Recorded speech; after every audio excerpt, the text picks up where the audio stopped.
member for Basel constituency and also the chairperson of the Select Committee, Tourism, Youth and Sport. Thank you. Alhaji Dabo, member. And also the minority leader of the House. So you want to member of also Birkama.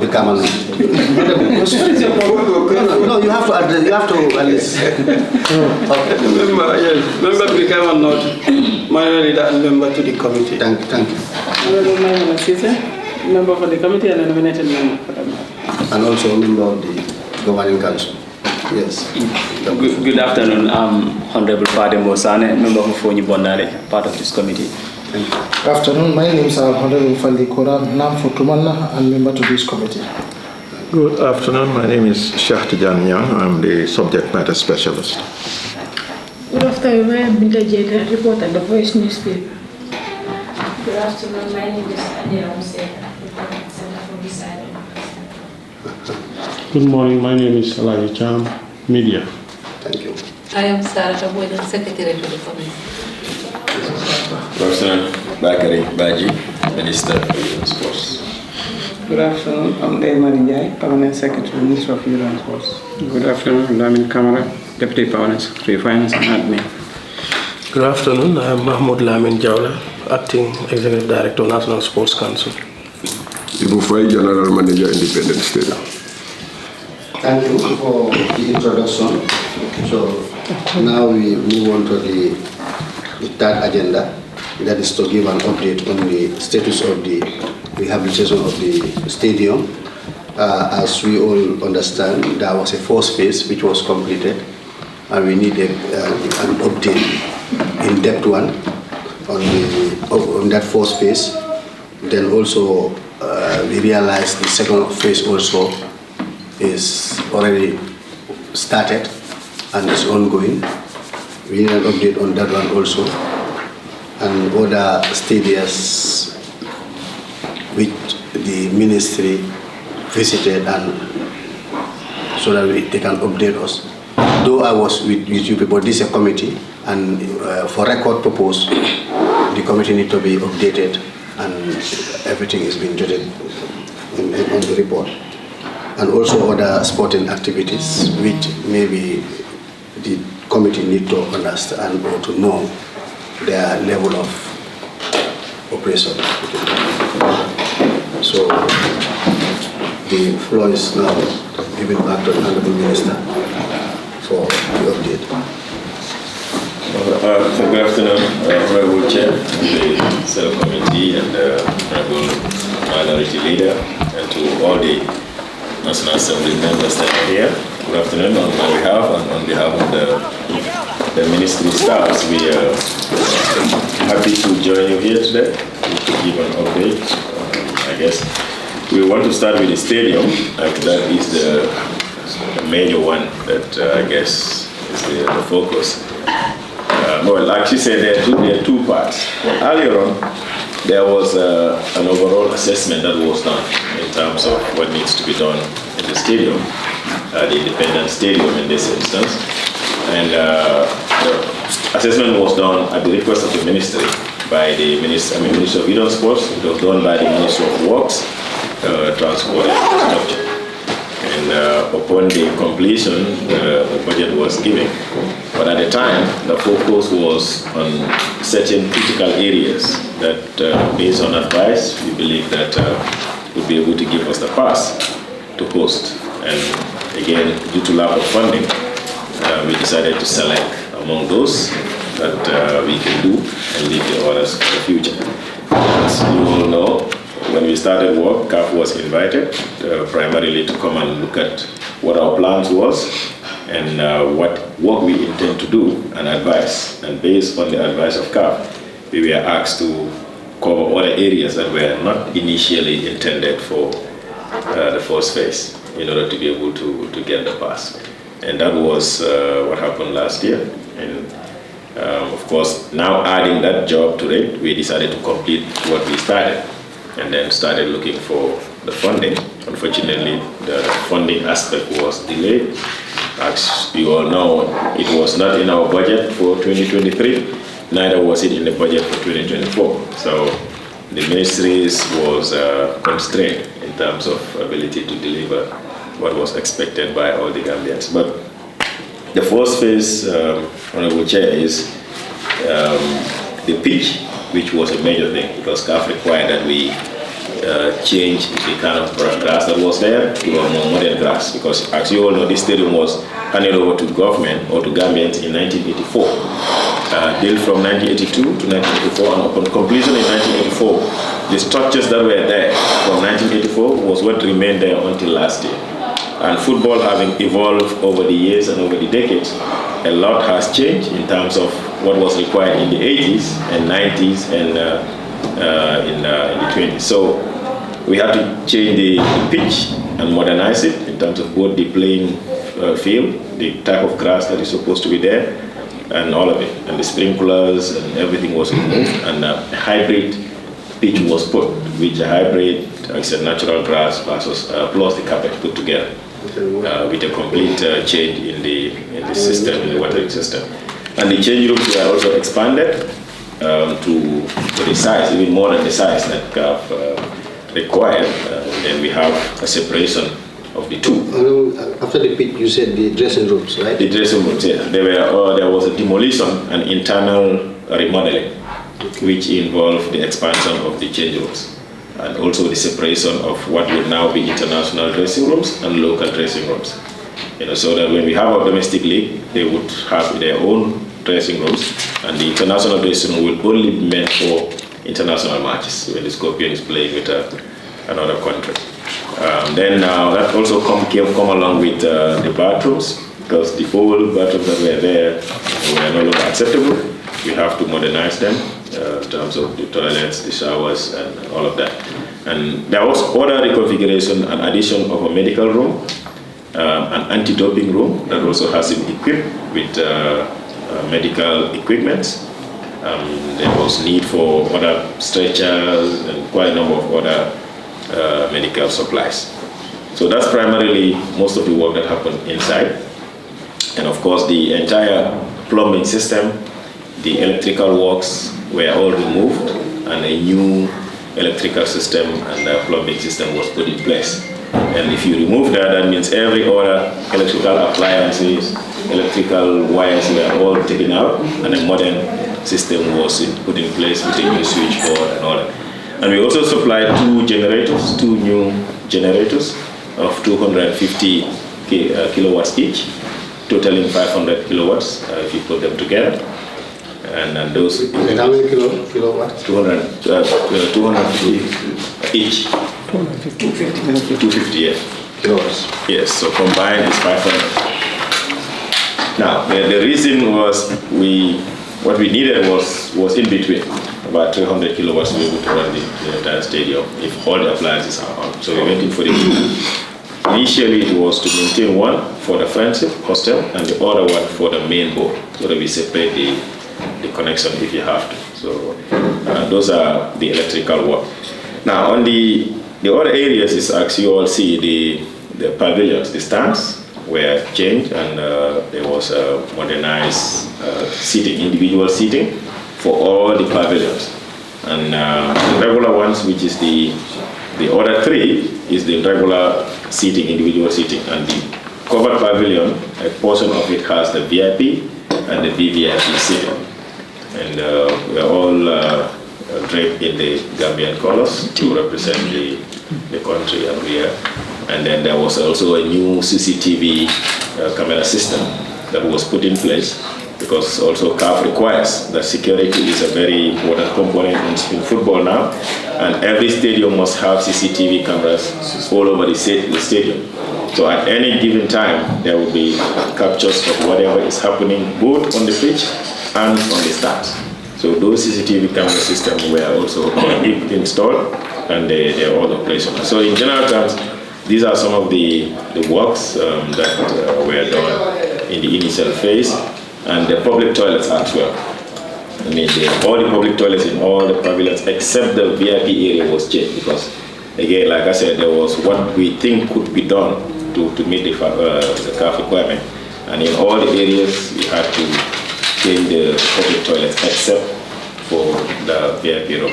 And the last thing is there was a VIP waiting room that was inside and a VVIP waiting room or holding room, as they call it.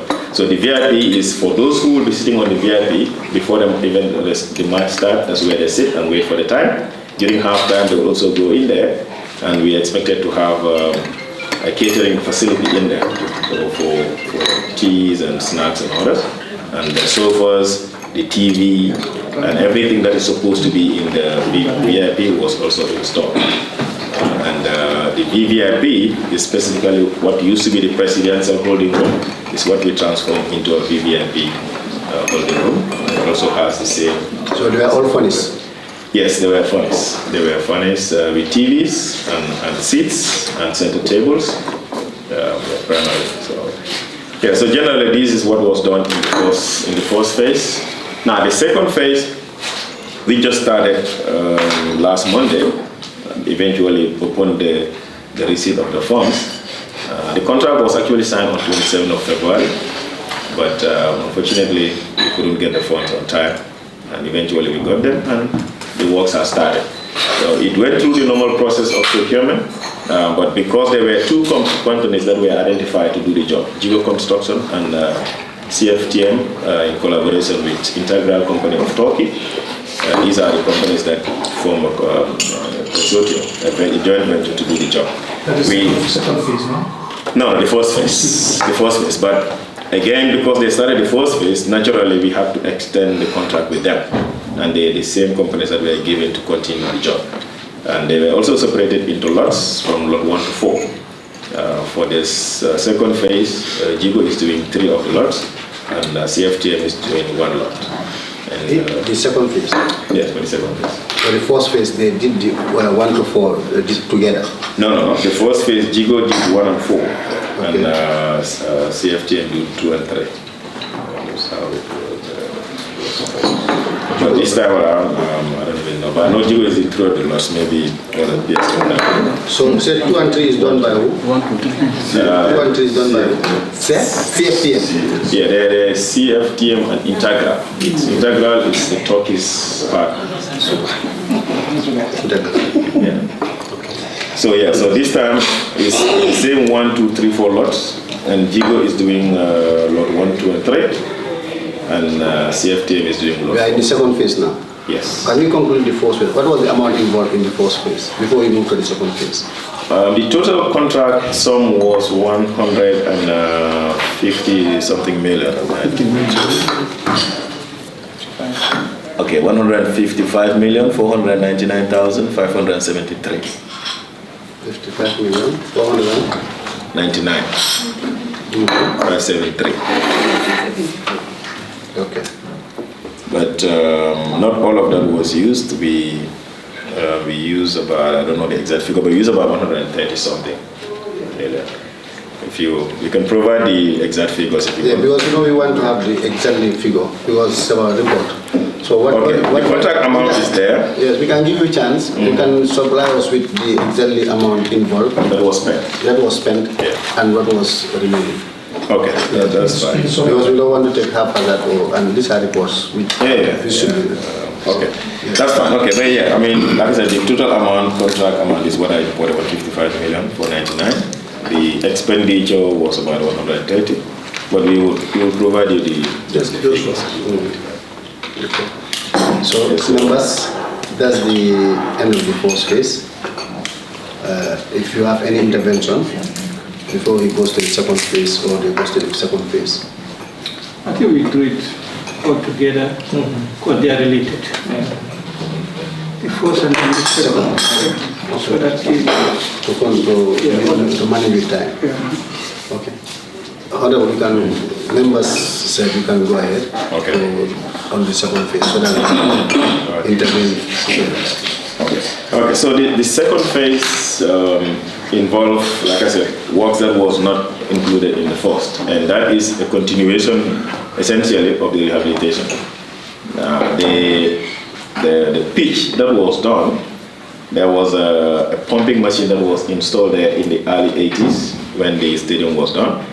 Now, upon the completion of the new pitch and the water supply, it was realized that the pumping machine that was there was not adequate enough to pump the amount of water that would be required to provide enough water for the grass. So they had to buy an additional pumping machine. So that's one of the things that is going to happen, that should happen in the second phase. The other one is the scoreboard, because as you all know, again, the scoreboard is continue to be there. But now we're putting in an LCD scoreboard, because CAF have also said they are no longer checking manual scoreboards or the older scoreboard. It has to be an LCD scoreboard that will give real-time updates of what is happening on the pitch. And those are the normal big size screen that are installed there. But again, so we've included them there. They are somewhat expensive in price, but alhamdulillah, they are there. And then the other part is the media area, because when we did the first design, the Ministry of Works identified a certain portion of the VIP to be for the media. But again, by CAF requirement, the media is supposed to be detached from the rest of the spectators, and we're supposed to have separate seats for them. And the seats are a special type of seats that comes along with tables and would have electricity connected to them, so that the media can be able to put in their laptops and be able to use the tables to do their writing. So that's the part. And in addition, they're supposed to have a media press conference room in addition to the media tribune. So that part is what they call the media tribune. The lower part, which is on the right side of the VIP at the first floor, we now have a press conference room. And that also requires that it has to be equipped, reconfigured, and equipped with all the modern methods of communication. So this media room we are talking about is different from the media conference room. They have a media tribune, yes, and then a conference room, a media conference room. So there are two. Okay. Media tribune is where they sit and watch matches. Yes. The media center is where they press conference, yes. So the media tribune is on top. Those who are familiar with the state where they used to call democracy. So in between democracy and, it's actually part of democracy, but there's a portion that is specifically dedicated for the media in between that democracy and VIP area. So that's where these tables that comes along with, seats that comes along with table and electric connection with Wi-Fi will be installed. Now the lower part, that used to be the tennis room, I guess. It was for tennis, yeah. So table tennis is now what is being transformed into the press conference room. And it requires a separate access door from what was there. So it has to be demolished somewhere and put an access door so that the media won't have any contact with spectators. They will come in directly and go there. And also that also needs to be equipped with normal tables, conferences, and all equipment that are required. So that is what we would do on the other part. Now in the opposite VIP area, we are expected to demolish certain walls and expand the player tunnel. That is where the players will meet. It's in the center and head out. Before, the CAF inspector said it was small, so they asked us to demolish it. That was a little bit contentious, I must say, because we were trying to look at what is the practice from other stadiums, and it's exactly what is there. But I mean, we had to go by what they said. So the walls will be demolished and the tunnel will be expanded. The mix zone, where player A, team A and team B will meet, also will have to be expanded, and that means also removing certain walls. Currently, there is a match commissioner's office. We need to take out the match commissioner's office in order to be able to create that big space for the mix zone and also for the tunnel. And the tiles also needs to be removed and put what they call anti-slippery tiles for that whole area. So because what was there was considered to be slippery or doesn't meet the requirement of CAF. So that is the most part of what is supposed to happen in the inside. Now the outside of it is the overall painting of the stadium, cleaning and painting, and the landscaping. There is a hard landscaping and a soft landscaping. So the hard landscaping is where we're putting those slabs in the greater part of the stadium outside. If you enter, that whole area is supposed to be hard landscaping, and that means everywhere has to be slab. So the supply have been put in there from Tigo, and I'm sure they will start work to put all the slabs there. The soft landscaping is the one close to the main board. And in that, the soft would mean putting Bahama grass and some trees in the area for beautification purpose. So that's the part, soft landscaping and hard landscaping. And then there is also going to be the parking lot. For all the vehicles that are going to get into the stadium, they would have to park in areas that are demarcated and marked as parking with parking lot numbers. So any vehicle that goes in, you know you're supposed to go to parking lot number 1 or the parking lot number 2 or parking lot 23 or whatever. That's how it is done in the other part of the stadium. And safety markings also are expected to be there. So all of them would have demarcations. If you enter, you know you're going east or you're going west, and then you know that this is gate number 2, this is gate number 3, and then that also is accompanied with the seating, which I forgot to mention. The individual seat will have numbers. Each seat will have, and if you start matches, if you buy a ticket, you would know that you're supposed to get to zone B, seat number 23 or seat number 14. So that's how phase 2 is going to be. And then the fence, the exterior fence of the stadium is supposed to be expanded to higher heights as to what is right now. And there's some part of the fencing that was already damaged, so they're going to bring those ones down and erect new fences. But the area that is good, they're just going to increase the height, and all of them would be at the same height across the main wall of the stadium. And CAF also requires us to have a secondary fence inside the stadium, which is the main wall, and that is going to be like kind of a wire fence or steel fence. Yeah, not inside the stadium, outside. Outside the main bowl, yeah. So yeah, before you get to the stands. So if you have the main bowl, which is the part of the stadium itself, the outside of it. So this will now be between the main gate and the tracks. No, it's not inside the stadium, it's outside. The outside of outside the stadium. Yeah. The perimeter would normally be inside the pitch, surrounding to protect the pitch. Now what they want us to do is not inside, it's outside. So if you have the main stadium itself, the main bowl, you would create a fence around the main goal of the stadium. So if you coming into the stadium, you'll have the first fence, which is the main fence, the wall fence, and then if you drive in, you will have the parking lot, and then after the parking lot, you will have another fence. That you will have a small gate for you to go through before you will reach the final start of the parking lot. So that's what I think. Now, the requirement is that those fences are supposed to come along with turnstile gates, which are those electronic gates that you will come and put your ticket on, and the gate will open and you will pass and then it closes back. But again, those are expensive things, and based on the arrangement we have, they allow us to do the fence without the turnstiles gate for now. But they expect us to do the turnstile gate in the long run. But there will be temporal gates that somebody would stand there and collect the ticket before the person gets in. So at least whosoever passes that gate is somebody who has a ticket to go into the stadium. So those are the works that we are supposed to do in the second phase. But the others are here. Maybe I might forget something, but this is what I.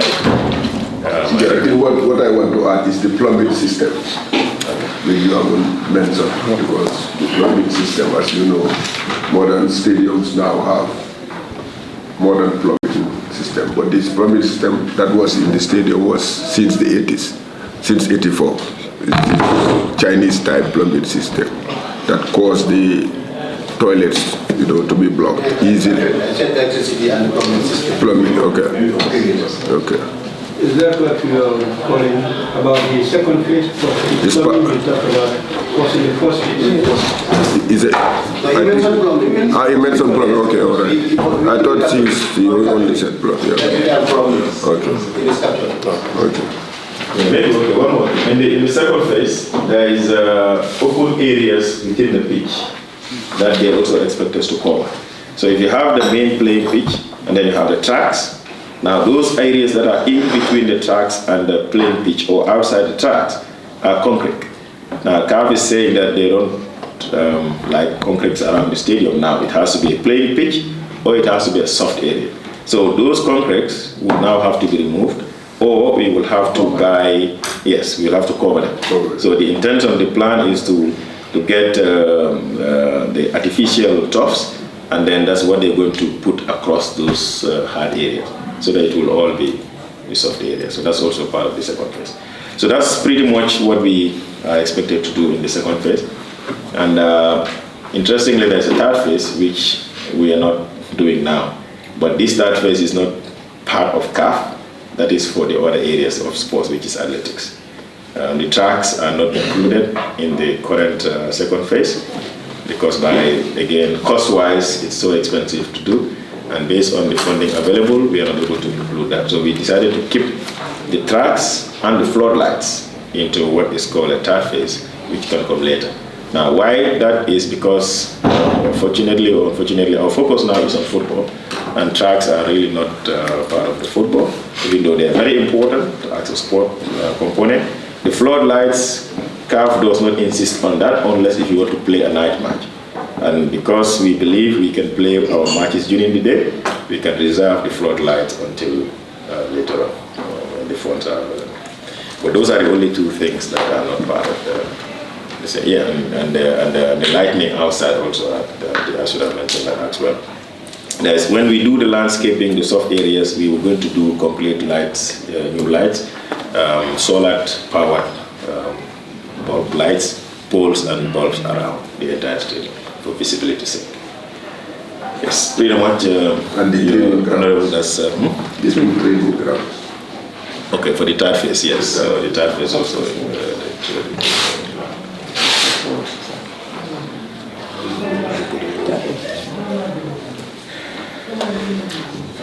Honorable Chair, that's what we have with regards to the stadium work.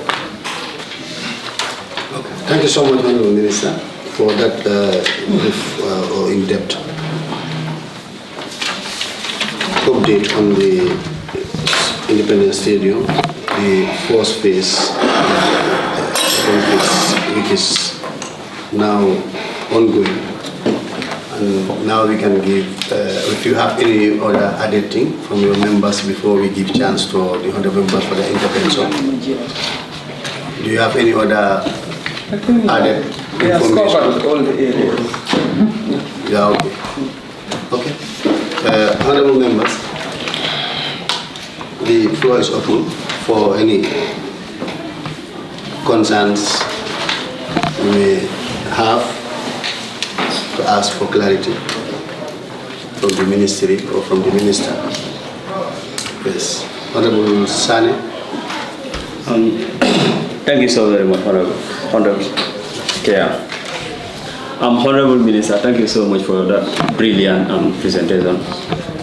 What I want to ask, during your presentation, I did not hear you mention anything about like the referees room.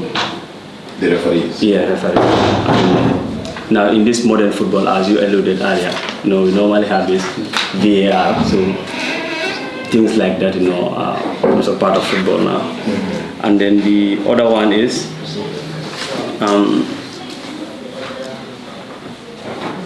okay, reference. Okay.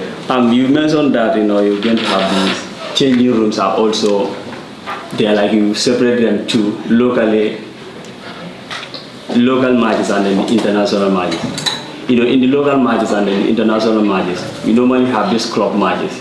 Yes. Yeah, the clubs normally have their own, like the African Champions League. I can say it like that. The Banjul United, the Real United, and their local matches. Exactly. So those international matches, are they also going to use that international dress changing room, or you're going to lose the local changing room?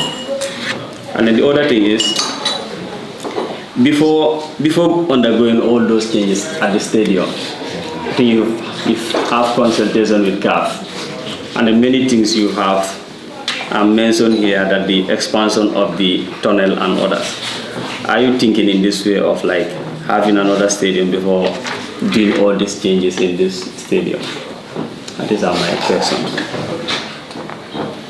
No, yes. Maybe I did not probably give a detail of what rooms are in the new structure, but it is not just players' room. There are a lot of other rooms that are within. So for instance, I talked about the issue of the change rooms, that we have two types of change rooms, for local and for international matches, and the international ones are the size of CAF actually required. And the one where there's going to be the domestic league is for any kind of domestic match.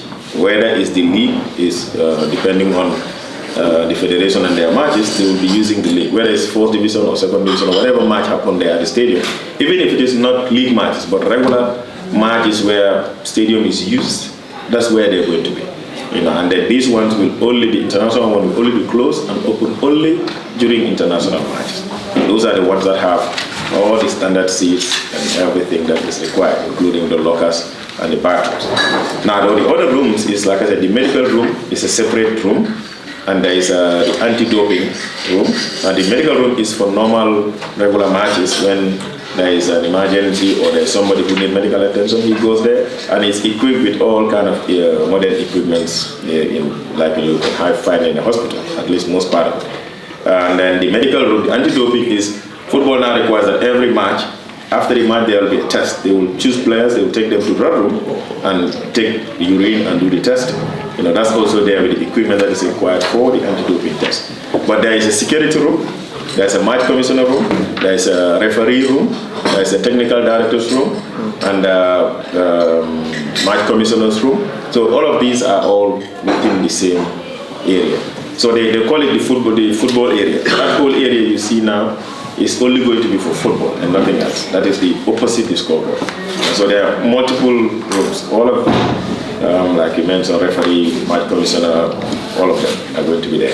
And one of them, if we ever get to the level where we need a VAR, then the other room will be, the match commissioner room will be used. And additionally, we have 2 spare rooms that are not being utilized. We just leave them there. If for any reason we need them for something, then they can be utilized for that. So the stadium now. Okay, I know people say this a lot of times. We hear them in the media, we see them on the social media. They are not comparable. The amount that we are spending to renovate a stadium cannot give you a new stadium. Even twice that amount cannot give you a new stadium. New stadiums cost nothing less than $150 million, which is billions of dollars. Billions. Yeah. So, and people say exactly, even if you take our neighboring countries, their stadiums, they cost 235 million euros. All of the stadiums new that are constructed now are between 150 to 250 million dollars. So what we're using for renovation is less than $5 million. So you cannot have a stadium with that amount of money. But yes, government have a plan to build a second stadium, and we've already started that engagement. A land has been identified in Lamen for that purpose. What is left now, and a design also for 30,000 capacity was also presented to us with a costing.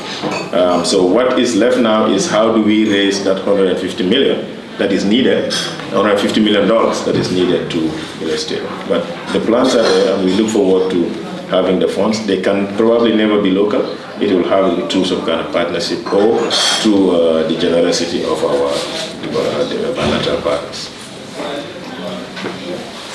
Yes, okay. Any other intervention? Yes, thank you very much, Honorable Chair. Honorable Minister, most thank you for the update given. Just few clarification regarding the aspect of funding. The 155 million precisely, was it 100% funded by the government of the Gambia? Yes. Yes, it's the first amount, both of them. This all funded by the government of the Gambia. There is no bilateral partner or whatsoever else for the government is providing these funds. That is why I mentioned earlier that unfortunately it was delayed because we didn't have the budget, but the president and all of us, we are committed to it, and we have to find means of funding it from local funds. Why was it that CAF could not come in to support a national association that is engaging in the sporting discipline, or FIFA precisely? Both. No, for us, I wouldn't be able to answer that directly based on JFF, but we engaged JFF at the beginning. to ask if there is a possibility for them to seek partnership with FIFA or possibly seek support from FIFA for the stadium, and we were told that no, that was not a possibility. FIFA already have their identified funds for Gambia for sport infrastructure and for other areas, and those infrastructure is what the federation is currently doing, which the stadium is not a part of. So, and we don't have direct communications with CAF, neither with FIFA. We only go to the GFF if there is something that we need, and this has been discussed, and it was impossible for GFF to be able to get that from FIFA, neither CAF. Well, that sounds interesting, because the Independent Stadium had been a long-time issue as far as football is concerned, whereas we may need additional sporting infrastructure.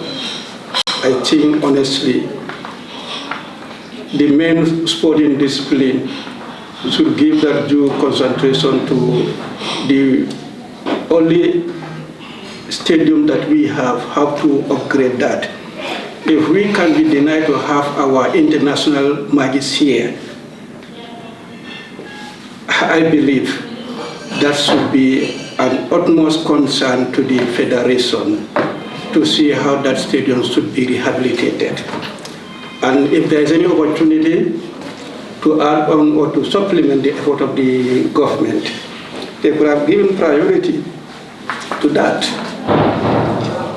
The other, sporting facility that they are having will not save us from hosting our international matches. This is the only stadium that we have that can save us. So if that is not coming, I think they should actually work with the ministry to see what are the priorities of the sporting discipline, and as far as the priority of the government, and they work hand in glove. But if they can identify on their own, I'm not saying sidelining, but not working with the government to see what is their priority area as far as sport infrastructure is concerned, well, we may not work towards our objectives. To every Gambian, Independent Stadium is our prior concern to see that stadium rehabilitated. We have been crying that the stadium is dilapidated. It's very risky to have our international matches. The sporting discipline that is engaging in that should not overlook that risk for any other infrastructure. Well, said and done, let me move on to the other aspect. The area that you mentioned about the public toilets in the VIP area, you said public toilets were changed except for the VIP area. Why that was not changed? No, like I said, for us it was more about what was the priority based on the expert advice of the stadium management, and also what the Ministry of Works would advise that, well, based on what you have, this is what you can do. The VIP has the toilets that are not public. They are inside the location of the VIP area. So these other toilets are outside. Actually not just VIP, but even the covered pavilion area. So all that block of the stands and the VIP and the covered pavilion were not done, but the intention was we will have only utilized the VIP, and then people can have access to the toilets that are inside. Now, others who are going to be on the other sides of the stadium, like covered, like scoreboard, or a backup area, opposite covered, would have their own toilets. So that was the issue. But it was more really about selecting what is feasible within what was available financially. Now, for the first phase, I'll be interested to know when the contract started, that is the duration of the contract, whether actually the time frame that was contracted was met, whether there was any delay or otherwise before the commencement of the second phase. No, contract-wise, there was no delay in terms of the first contract. Really, they were all within the stipulated time. They signed the contract. Of course, the signing date is not what is important, it's the day that they received their money. So from the time they received their money, they were able to complete within the 6 months that was given to them. But the duration that was in the contract was actually met. Yes, contractual, yes. Now, so the jobs ended in August instead of July of last year. But that is because upon signing the contract, the payment was not done on time. So contract-wise, the date of payment is the effective date, not the date that you signed the contract. So that's what I mean. So they were supposed to finish in July, but they finished in August of 2023 because of the initial delay in the payment at the beginning of the contract. But they were within the time. They didn't have any time that they missed, and we hope that they will do the same thing this time around. This time is 4 months, from February to March, but like I said, the payment was only received in April. So we lost about a month and a half from the contract signing period. The extension of the contract to the two contractors, if I get you well, was it based on opening a new bidding or on satisfaction of the work? No, it was based on the two aspects. It was based on the satisfaction that they delivered in the first phase, but also based on the fact that they are the ones that are already on the ground doing the job. It would defeat the purpose if you now get some new contractors to do the job when there's already contract that have started. Because we didn't treat it as a new contract entirely. We treated it as an extension of the previous contract. And GPPA guided us throughout the process in what needs to be done, and everything went through GPPA for approval, and they approved for the restricted tender to those contractors because they are already there. That was supposed to be one supplementary question, but thank you. Yeah, no, it went to your... Thank you. Thank you, Minority Leader, for those observations. And Honorable Sisi? Yes, I think most of my questions have been dealt with the Honorable Minority, and I think I have... So he's a mind reader? He's a mind reader here, because I've read 4 of them. Okay. My question will regards to the landscaping, where you identify the parking lots, which is very necessary. But I don't know whether you have any plan for the parking lots to be paid, because it can't just be free. If you want to do spotting, you want to expand your expenditures on how to make money out of it. And now modern generation, everybody want to be living flamboyant. And when you are at the stadium, you don't know what time you're leaving. Yeah. You want to park your car for certain time. And not only a ticket, but it should be hourly, or it should be the lot, the position identified by lot 25, whatever, or it's going to be contractual also. If there's a much certain position, it's going to be identified for VIPs, whereby those they will purchase the whole ticket for the entire year. It normally happens in Western world. So do you have any plan for such a nature? No, yes, very well. It's definitely going to be commercialized. There is not going to be free parking anymore like it used to be. I think that's what Gambians wanted anyway. It's modernization comes along with these things, and because everybody in the Gambia was so interested in the stadium, and we have to meet the standards. If we meet the standards, we also apply the international standards, which is that you don't park in a stadium and make it free. If you park outside, then that's fine. But once somebody is willing to get his vehicle parked inside, then he needs to purchase a ticket, and on the ticket it will tell the person what lot you are going to park your vehicle, and you go there and park, and security will be provided to ensure that the vehicles are safe and the people come out and get their vehicle and go. And it's definitely going to be for the match. So if you have a match against another country, you know that the vehicle, when you buy the ticket, you are allowed to stay in for the rest of the matches. Now for domestic leagues, the stadium management would have to come up with a measure of that, of course together with the federation, as to how they want to do it.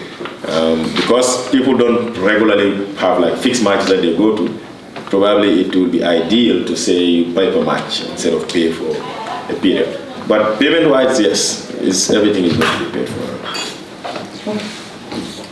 Thank you. Yes, thank you, Honorable Sisi. You have... Yeah, on the same note, I want to add something. Okay. So, Honorable Minister, so what of if somebody want to park, like, if like there is no GM, maybe people around that end, sometimes people do struggle to park their vehicle. And you're going to think in a way that people might also be interested in maybe parking their cars and then be paying. Well, no, we've not really talked about that. I don't understand. Normally. Like to commercialize it for private parking, so in case you need a parking around that area. Why should they around the vicinity? Okay. Yeah. Like people within the Newtown area want to park, the security reason want to park. Yeah. Maybe that's a good idea for the gym. But yeah, but you not. In fact, that does not affect even the state, it affects the entire Gambia. Because we are not looking at that as areas of investment. In other countries, they buy land purposely just to build a parking space. So we are not concentrating on that. But it's a good idea, it's a proposal.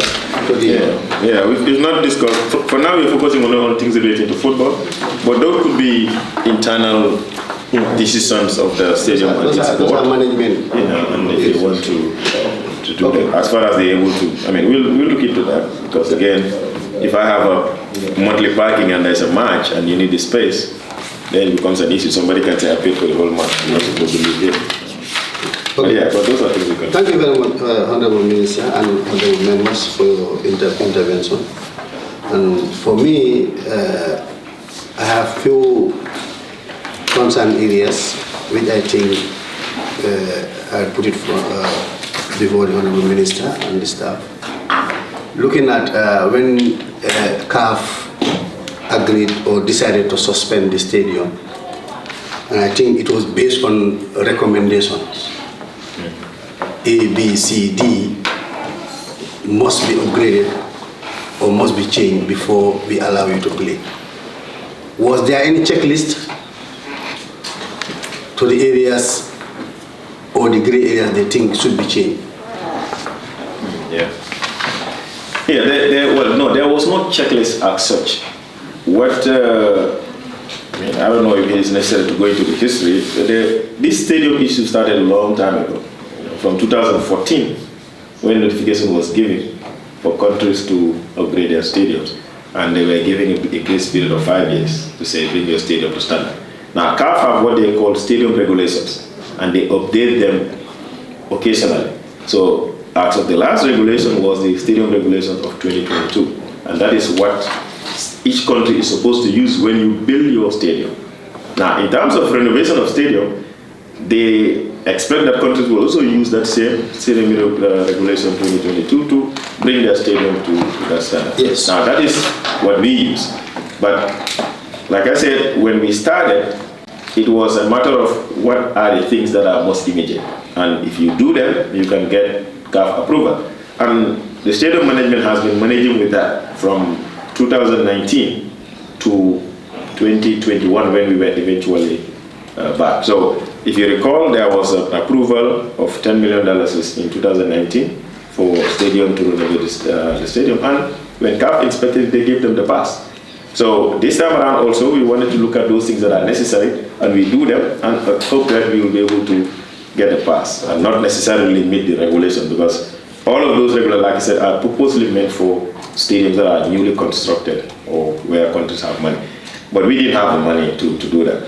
And unfortunately, which I don't want to compare, but the fact that this is in the media, I want to just take the opportunity to explain to people also to understand.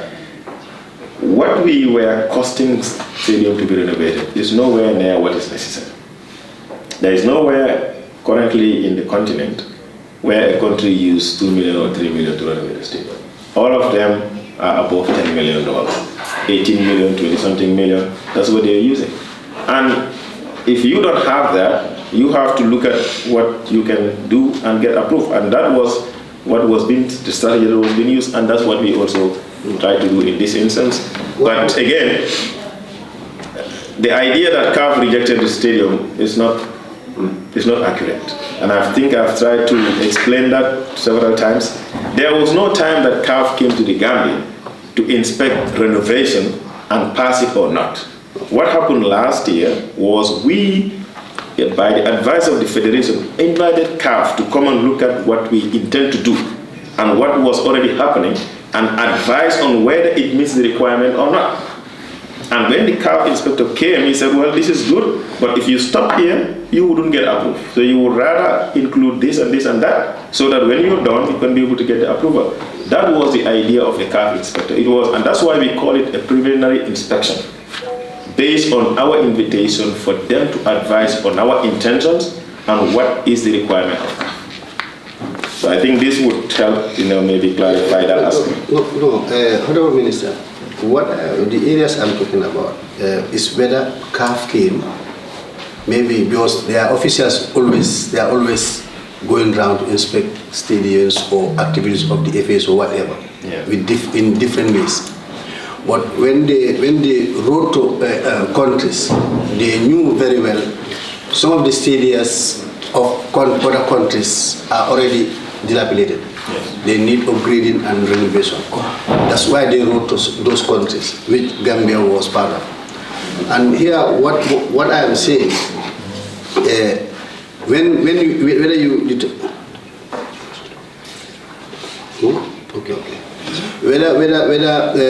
you invited them or they came and found out the stadium must be upgraded. But I know whether during your meetings, whether you were there or you were represented, they must highlight areas they think it should be changed. You understand? And here, looking at the organogram or the structure of the ministry, the institute representing you in those areas, because it's about football. You understand? And football is under the Sport Council.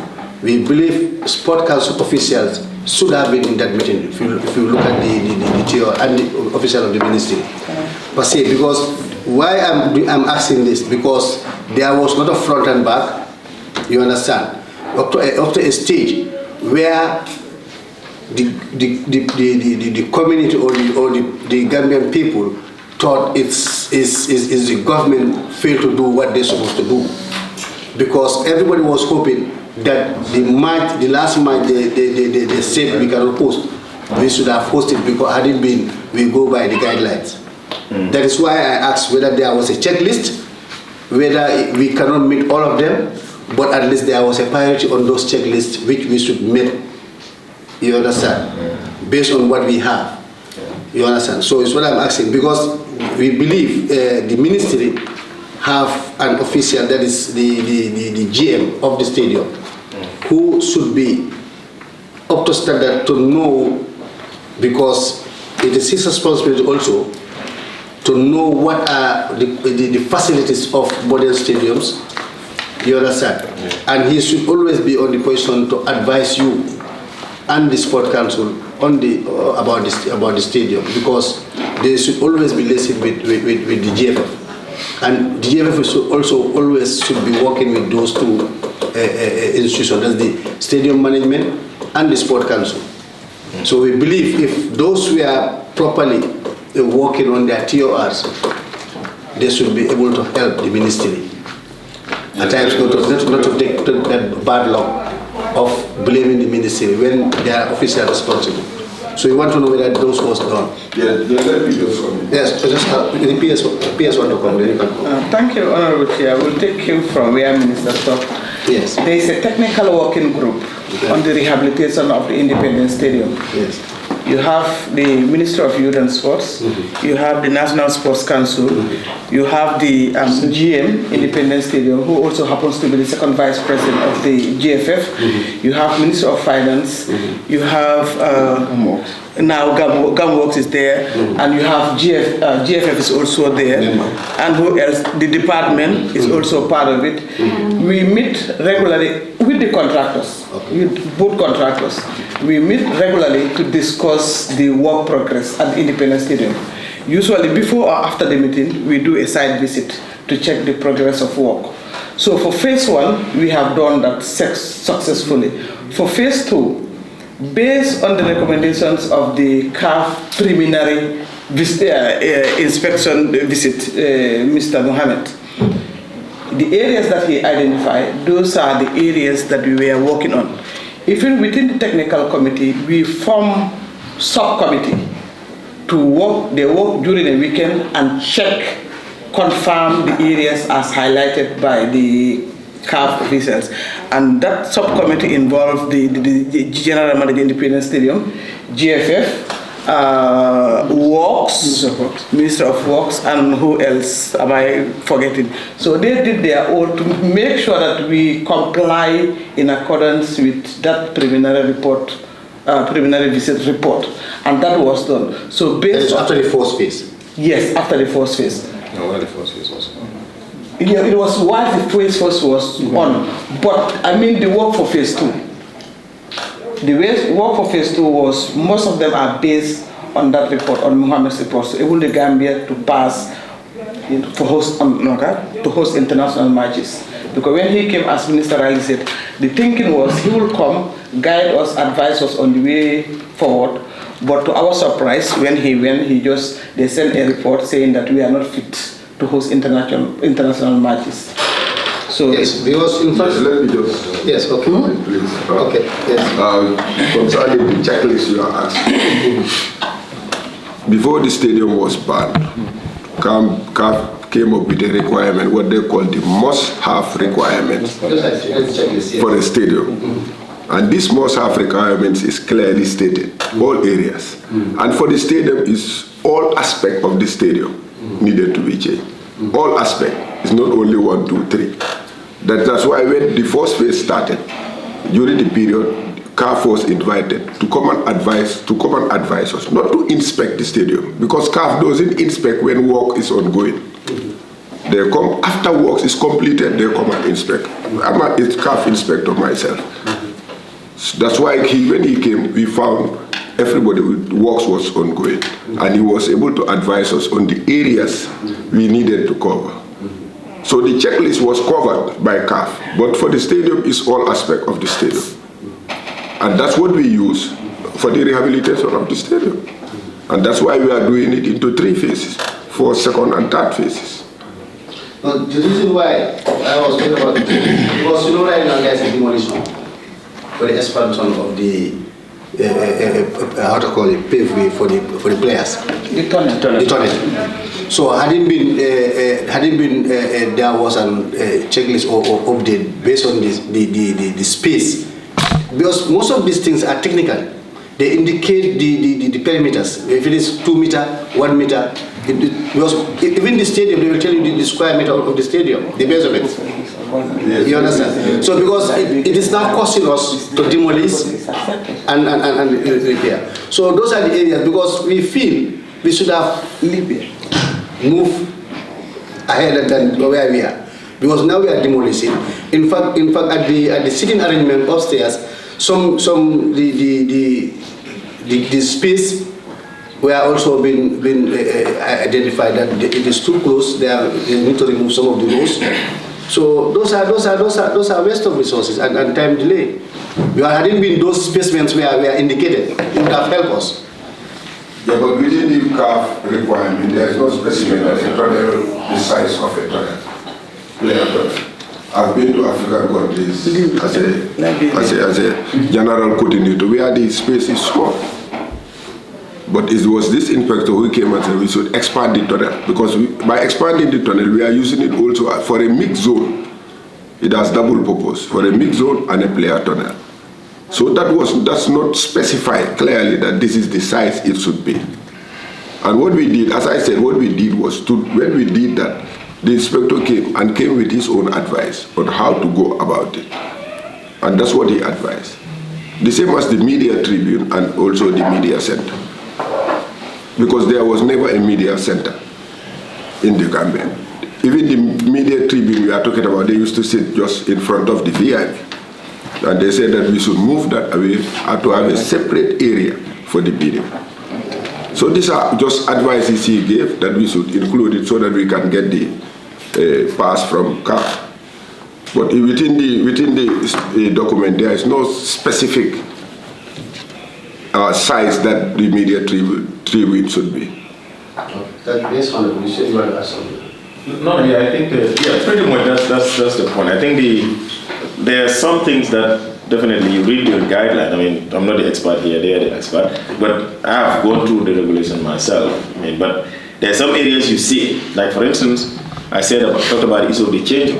there's a measurement for the change room. I think it's 15 by 7, something like that. And it says, okay, this change room must be this size. And I said we even went beyond the change room. And it talks about the anti-slippery tiles, that's there. I think that was a commission from our side from the beginning, not to have put in the anti-slippery tiles, we just put in the regular tiles, and that's why we're removing them and put it the other. But the mix zone, it just says a mix zone, where team A, team B come and meet, and then they all march out to this pitch. It didn't say that the tribune, the mix zones would be this big or that small. You know, as far as it meets the requirement. But like he said, in the end, when somebody comes in, maybe those might not necessarily be specific rings. It's his own personal opinion or view of what should be done. If it was another inspector, maybe it would be different. When the stadium was banned in 2021, we were just coming out of AFCON in Cameroon. Everybody who was in AFCON in Cameroon, in Bafoussam and other places, you see the journalists sitting in front of you where the VIP is.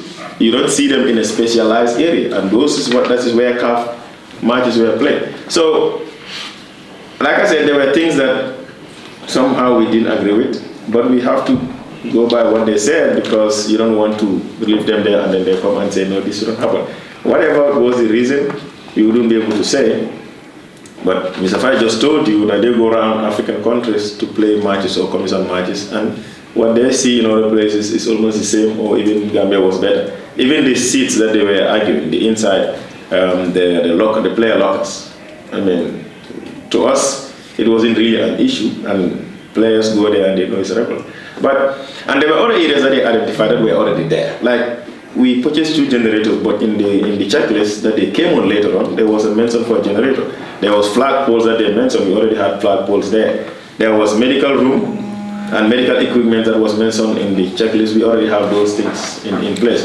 But the report has 2 aspects: what is existing and what needs to be added. And we appreciate the fact that we were able to bring CAF here to come and look at the work while it was ongoing and advise. So that checklist came on, and then they said, okay, this is what you're doing, add this and that. And we're happy that we've added those things. You know, the rest of it was 2. And I think you mentioned that us not playing here the last time, but essentially don't have much to do with the work, because there were 2 things and 2 departments, very separate departments at CAF, that are responsible for competitions and in stadium inspection. The one who came here was here to look at what we are doing and advise us. And when he went, he gave us his report on what he has seen and what we need to improve on. The idea about us not being able to play here was our own request. When you go to stadium, the CAF website at the moment, and you go to stadiums, you have a drop box. If you click that, Gambia will not come, because Gambia doesn't have a stadium. So you cannot even choose a stadium to play. And GFF would normally be required to go into that system to choose the stadium where their match is supposed to play. But we don't have that. But when we talk to them, they say, okay, write formally and request that based on the work that is ongoing, we want to play our matches here, and then later on we complete what was left. That is the letter that came back from CAF and said, no, you cannot play your match here, that your stadium remains suspended until when you complete the job. So there are 2 different things that came at the same time and got some people confused. And we issued a press statement, because even before it came out public, we issued a press statement to explain this. But sensational reporting and other factors, and probably our people refusing to read things, is what led people to confuse, and they just pick up one headline and say stadium stadium suspended, or who's supposed to fill the form? Is it the state? No, the federation. Okay, you see, the reason why I'm going deeper into this is about there's a gap. I think that gap should be closed. There's a big gap between the ministry, sport council, and the stadium and the GFF. Because in another way around, GFF should know better when it comes to these issues.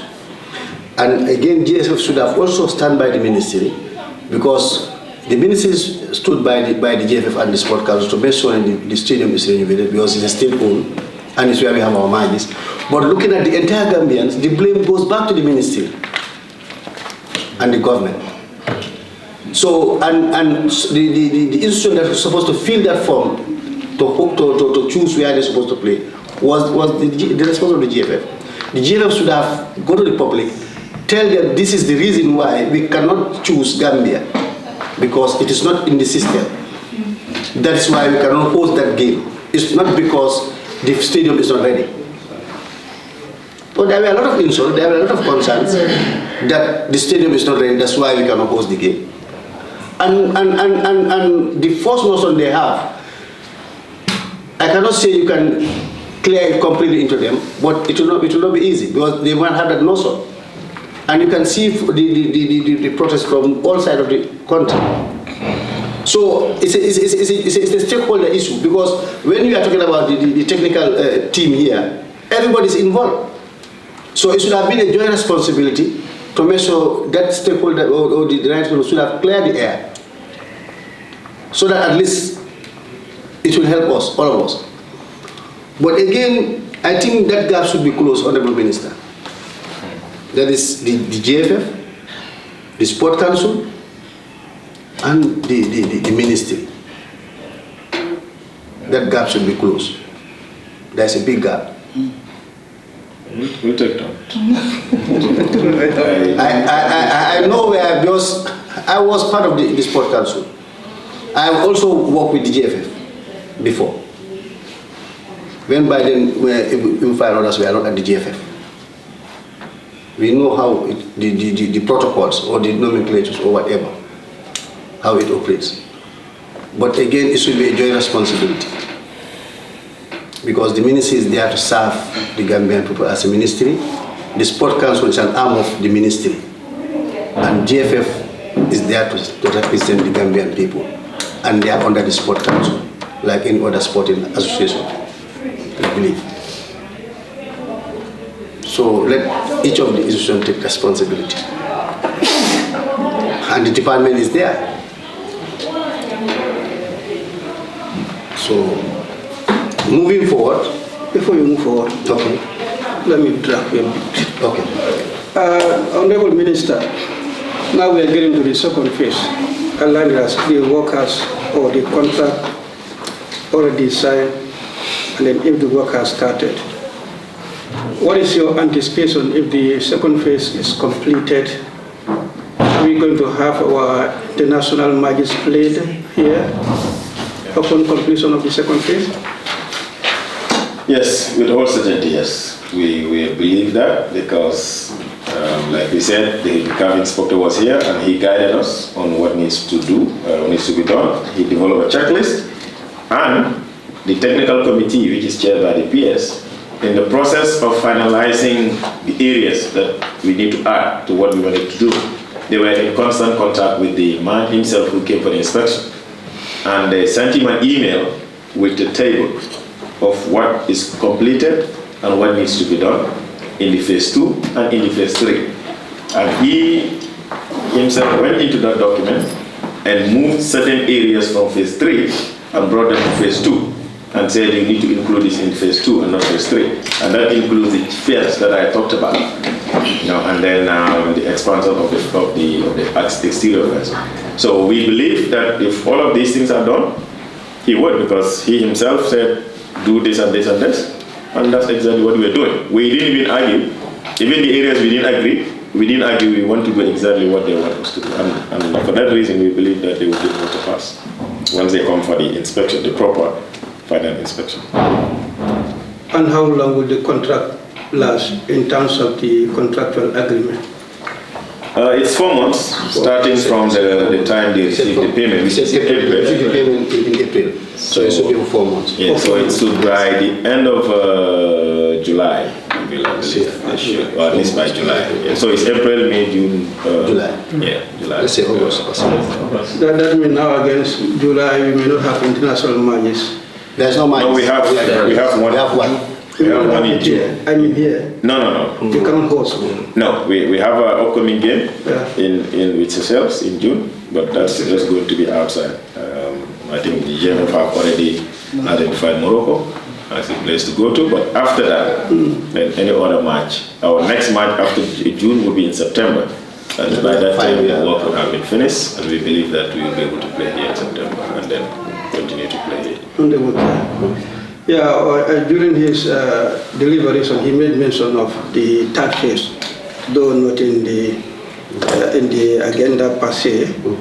Since Honorable Minister made mention, and that is not in their plan as at now, to commence the third phase, that has to do with the issue of athletics, the tracks, and then the floodlights system, etc.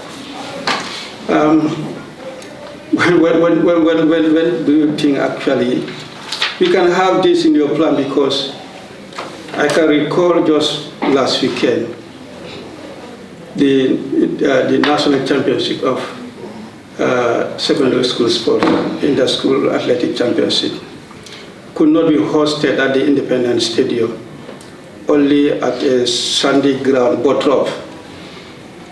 I mean, the euphoria that we do enjoy at the Independence Stadium in terms of income generating also was totally lacking. And besides, it is the track that can improve the potential of our athletes. If that is, or that has been missing for long, and we are not thinking of how to get that back, it's going to retard our performance as far as the sport is concerned, that is the athletics. What immediate plan do you have to ensure that we have that track rehabilitated at the Independence Stadium so that we can have the school sports coming back to the Independence Stadium as in the olden days? For now, the two plans. The first one is the one that just showed me. The Gambia Athletics Association requested support from us to apply for a project that is being offered by their international federation to support least developed countries to develop their tracks. And they have applied for it. We provided all the documentation that they needed to back the application of that project. Now, it's a competition between all the countries that are in the similar situation like Gambia, so hopefully Gambia will be selected. If not, then government would have to come in and be able to get the tracks ongoing. So that's the first one. The second is the one that I talked about, government. We are still on the discussion. There is a company in Turkey that is offering a financing arrangement wherein they come and fix the pitch, and they've come through the Ministry of Works, not through us, and we are trying to see how best we can be able to possibly, if this one doesn't work, maybe get that offer, and then they do it, and we pay over time just to get the track ongoing. So these are the two options that we have.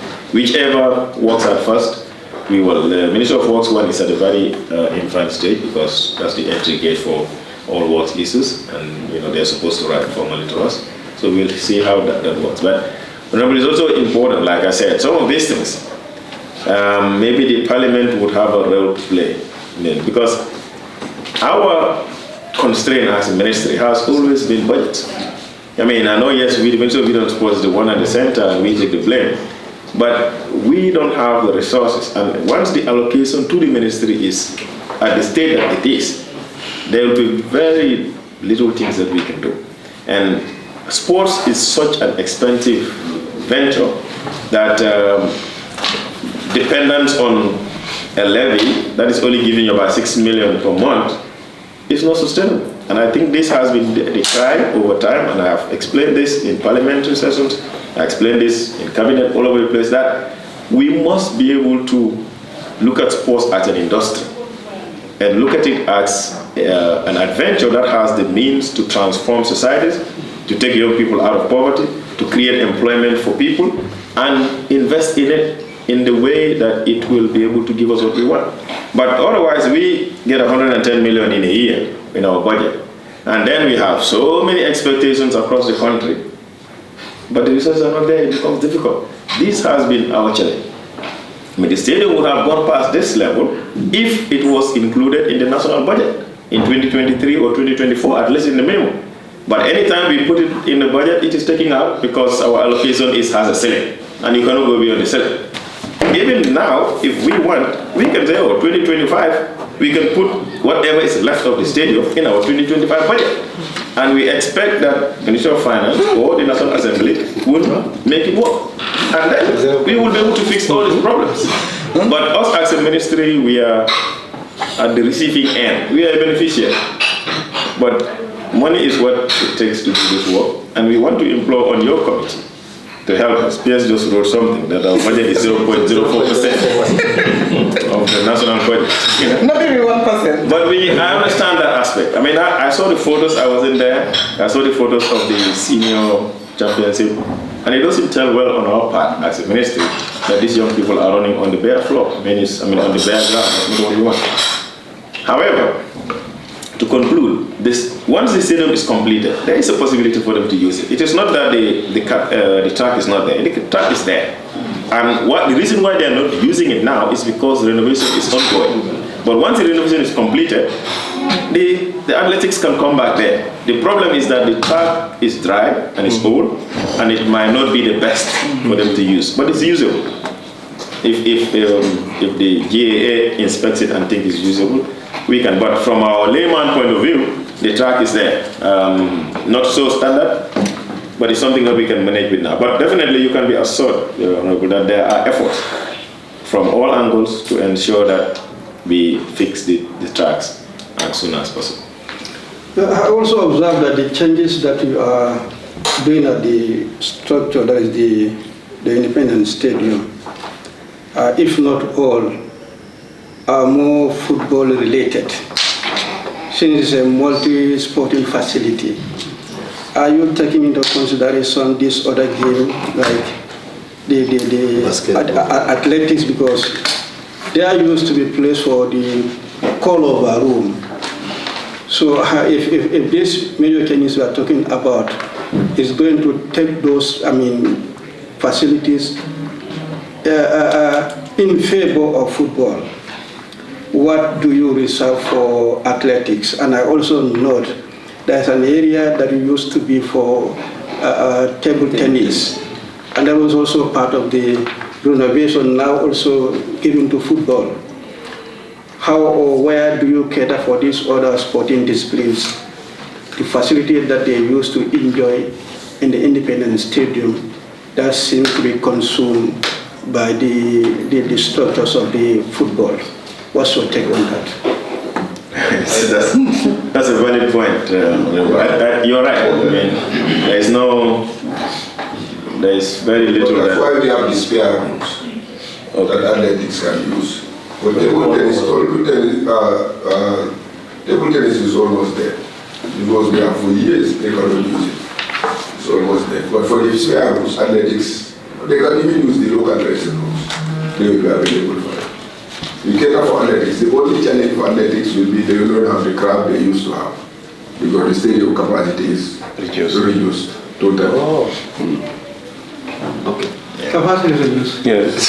From 35,000 to precisely? Now it's about between 13,000 and 14,000 around that. Because of the seats? Because of the seats. We may not call it National Stadium, let's call it Greater Valley Stadium.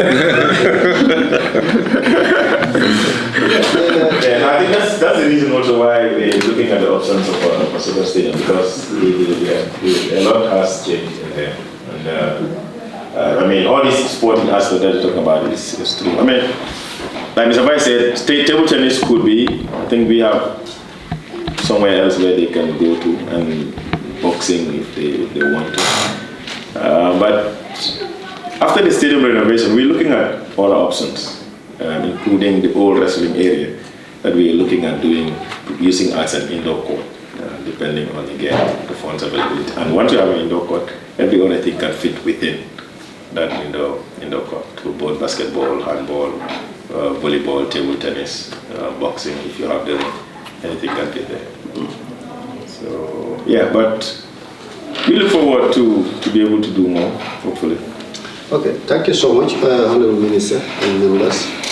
For me, I just have certain things we think we work as a team. Like for instance now, the GM of the Independence Stadium should be used as a focal point because he said he's also a CAF inspector. So now we'll use him very well based on that knowledge and that expertise with the GFF to help us at least to update us looking at the areas we are considering.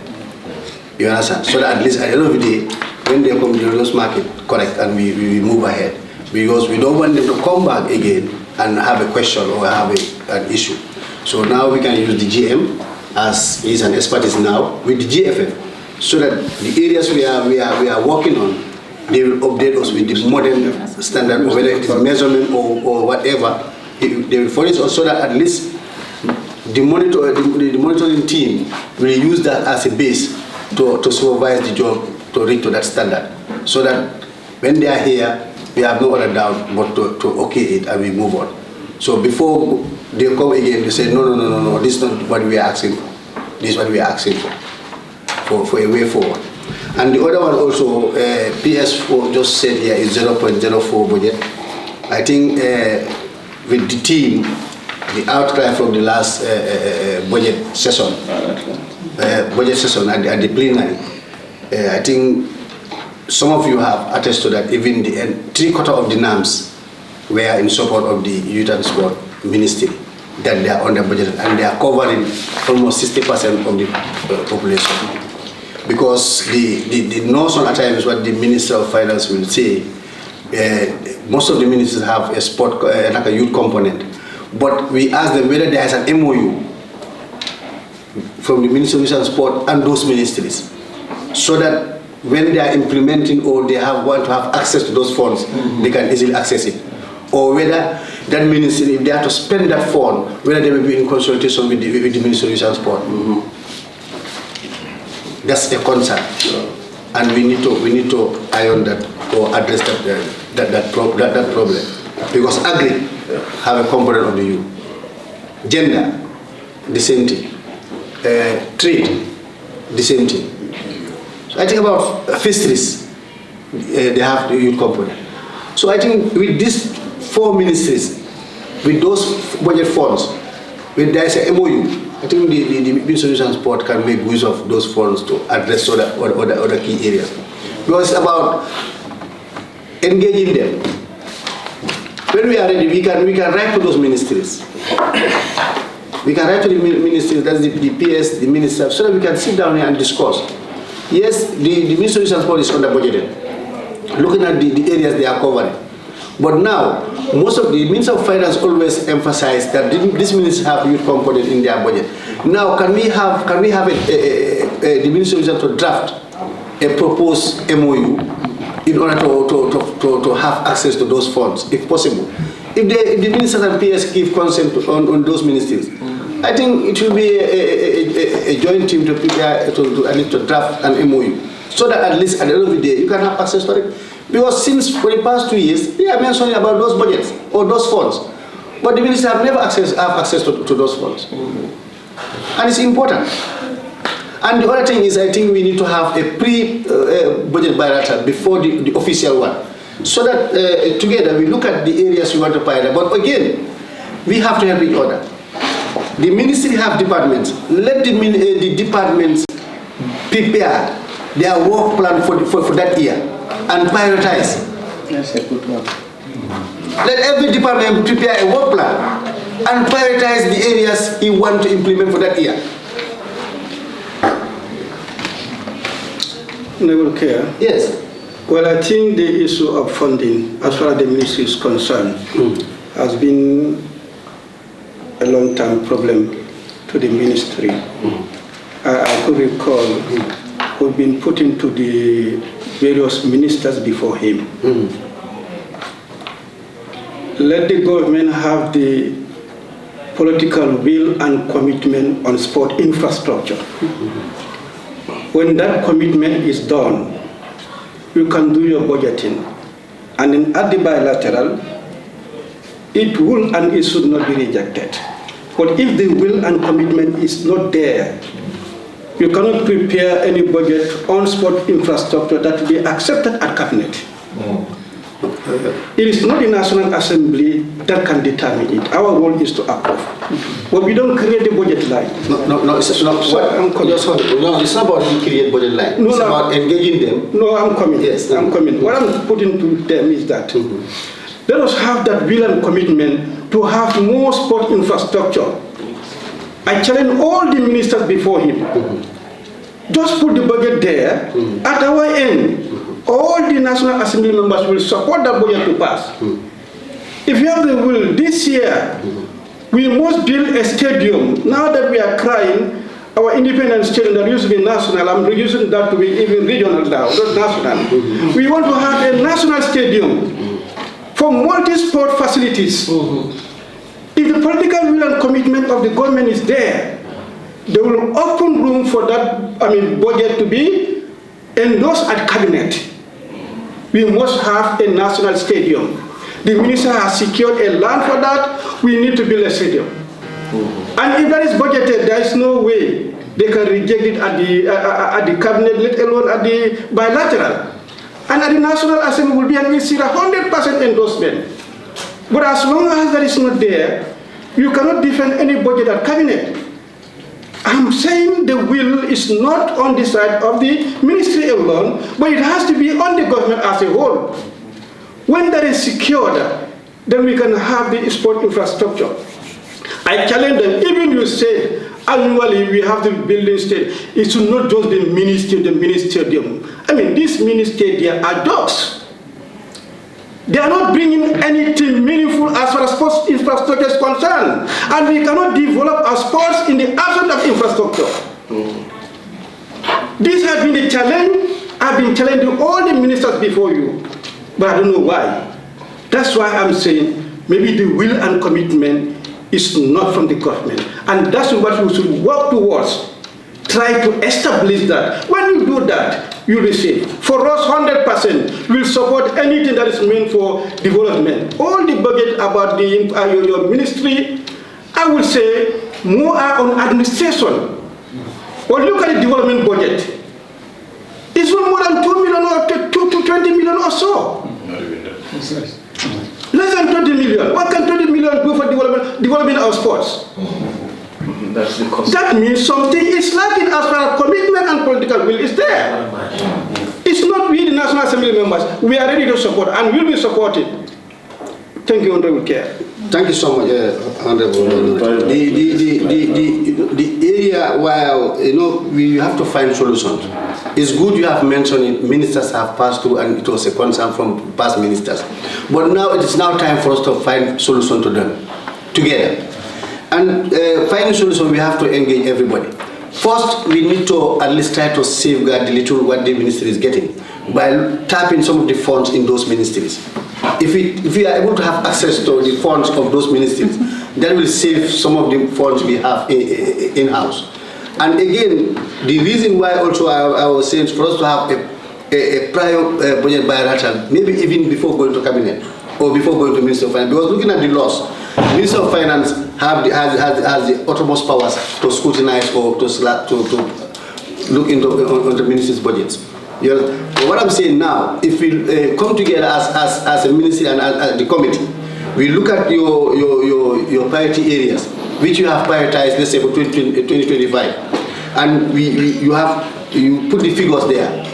We discuss it. We can also talk to some of the cabinet ministers.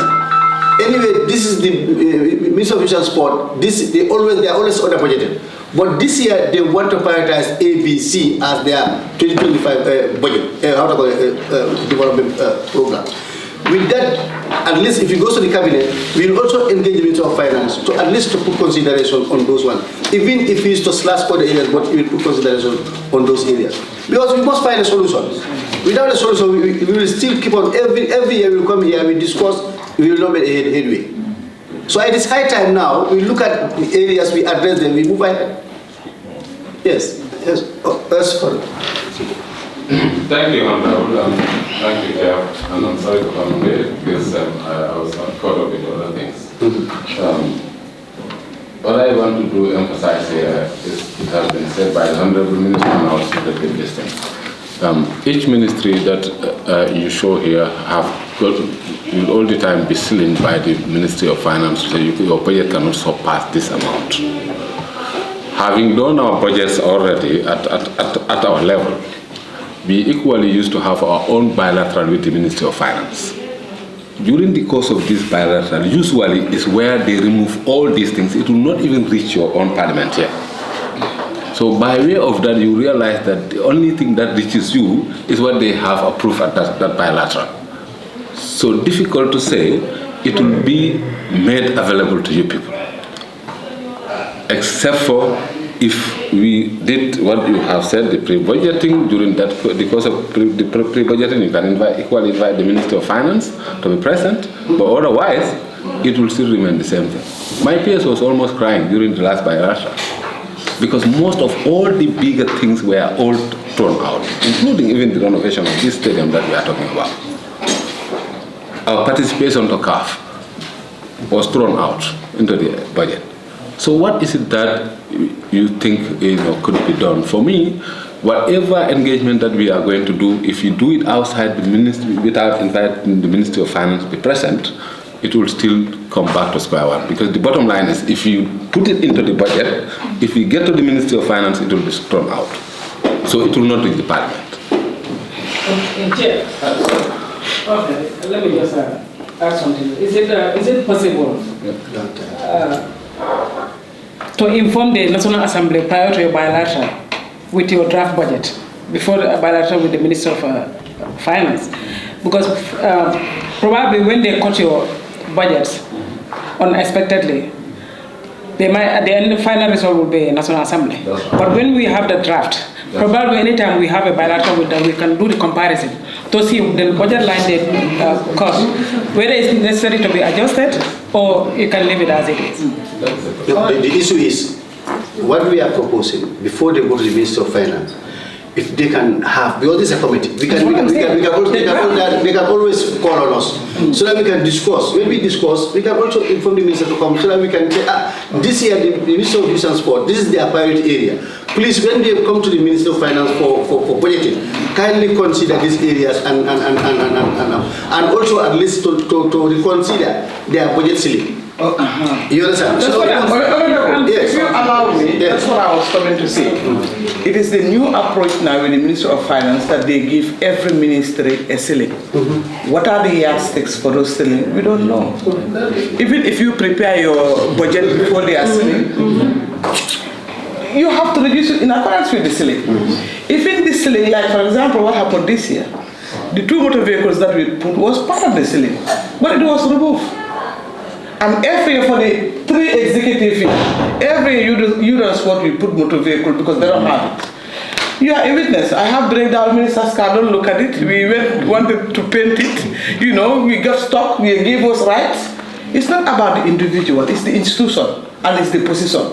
So what I'm saying, because what they do also with the budget, they give you the ceiling, you work on the ceiling, you submit, they give you a very limited time, 1 week, for you to submit your ceiling. Sometimes 3 days. And even when they are ready, we don't see a copy of the budget. They give cabinet their cabinet copy. And they give it to them usually day before, or to maximum 2 days for them to review and read. But what we, from experience, after the budget, we always discuss with Minister this, ABC. And in fact, the last one, he was part and parcel of the committee working on the budget. So just to show you how frustrated and how difficult things are, as much as we want to deliver and achieve more, our hands are tight. Yeah, that's why it's going to be very prudent for you to submit us with your drafts. We will, immediately. Before the minister. Immediately. We also can prepare ourselves. Before the bilateral? Yeah, before the bilateral. Okay. We can even invite the minister before even having a bilateral with the ministry. The Minister of Finance. I think that also could help. But if you submitted your draft already, when they do their cutting, when they get here, it might be a bitter argument, but at the end of the day, we might not do much. But before a prior, at least we can also put our concerns. What is the before we submit it? Yes, before you submitted them. It will be easily, and they will give you a very allow us also to do our part. Okay. We can do the negotiation with them. Sometimes it might not be easy, but we can try our chance. It might pay a dividend. You never know. The solution usually is you have the ministry and they will tell you this is for satellite institution. So it's very difficult. Yeah.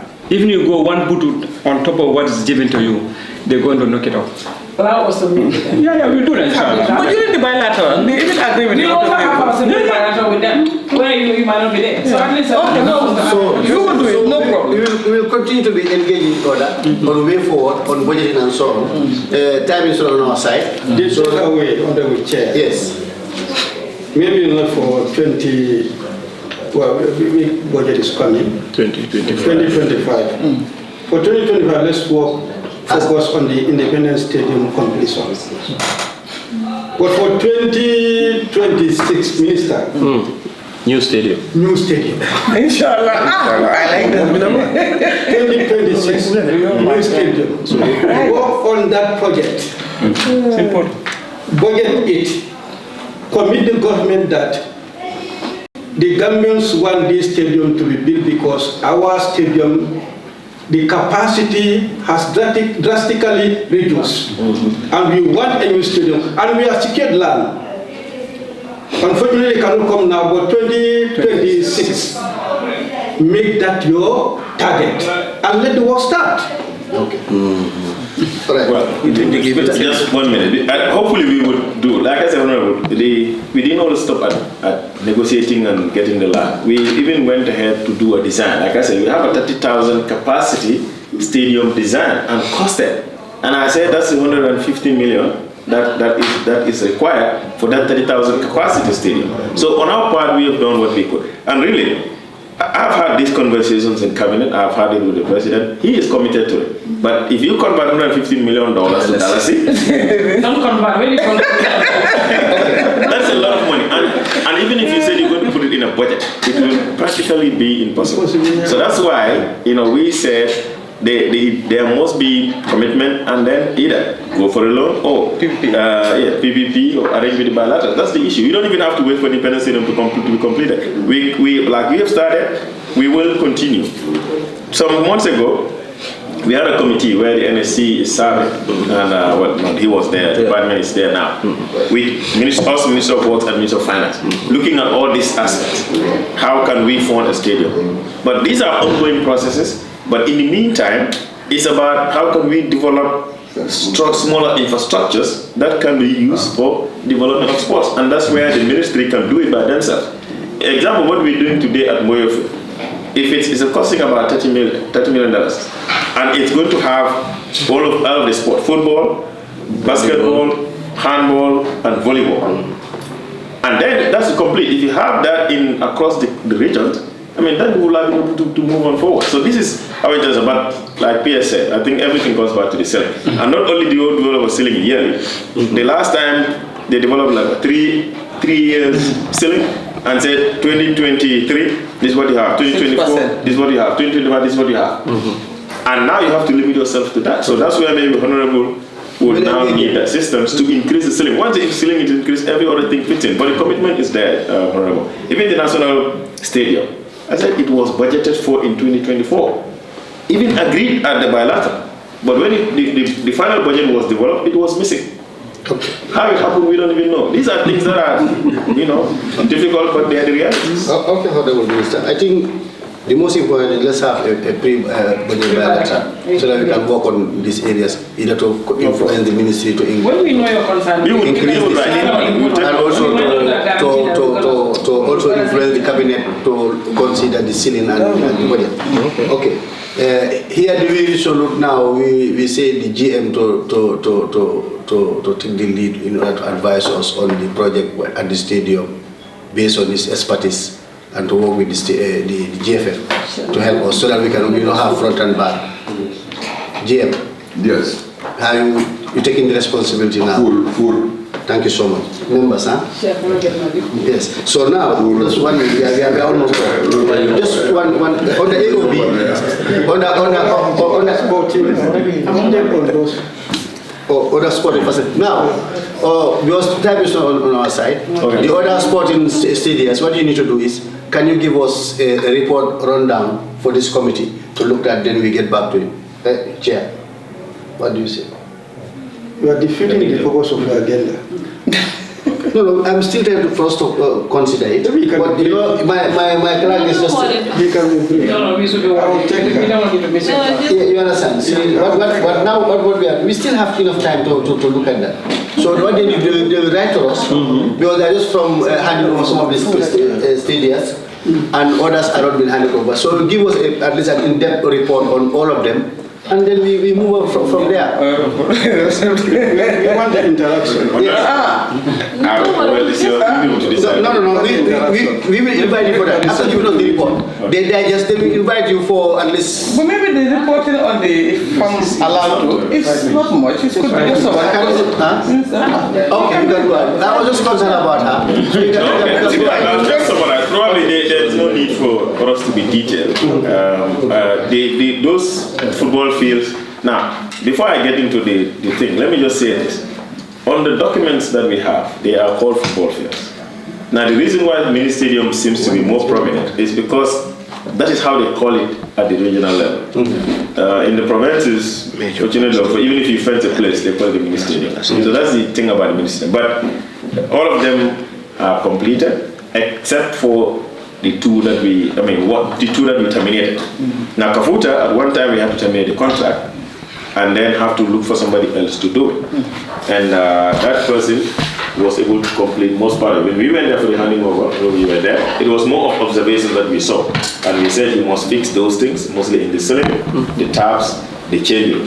But all of these infrastructures, what we were committed to do is the fencing, that is the overall fencing, the perimeter fencing, or the changing, the perimeter fencing, the changing fence, the change rooms for the players, the borehole, because most of these communities don't have access to now water, and then the referee rooms and the security rooms. And then, for Kafuta, all of this was completed. The same thing with Buyam and Manduwa in Julafat. And Julafat is the only one that has Bahama gas on it, and the sprinkler system for the water. And all of these are handed over. Then we also handed over Janjambure and Sand in the URR. And Fuller Bantan was terminated, and until today we cannot proceed. And the reason is because the documents were submitted to the AG chambers for legal advice, and then we couldn't get that. Well, we got the legal advice, but the prosecution aspect didn't happen. So recently we have re-engaged them again, but Fuller Bantan is definitely almost about 40-something%, but it has not been progressing for the last 2 years. And we left it there as it is, because the contractor was paid, and he did part of the work and he didn't do the others. So it can only be through legal means that we can be able to recover this. Now, all of them are done. Moylefield, which was started last year, 1 year down the line, unfortunately we also have to terminate that contract last week, because the contract was supposed to be a 6-month period. It was extended for an additional 4 months. And after the 4 months, the contractor couldn't deliver, and then we have to write to the ministry, to the AG chambers, and based on the advice, we have terminated it. And now we are getting into a process of working with GPPA to look at another contractor that can be able to finish the job. According to the Ministry of Works, they have done about 50% of the job, even though the payment was about 60%. All right, thank you. Members, this is and the communities, when we went around in February, we handed all of these structures to the sports committees. So some of you that are from those areas, maybe we will require that you work with them. We still yet to do the contract management for it. But just to say, there are a few areas where, like when things come, we is control. The committee want to control, the regional committee want to be in charge, and all of those things are there. But we hope that through working through the sport council and the department, the committees would have established, put in place a proper committee to manage it and ensure that the revenue that they're going to generate from the ticketing will be plugged back into the place to upgrade it and to keep it going.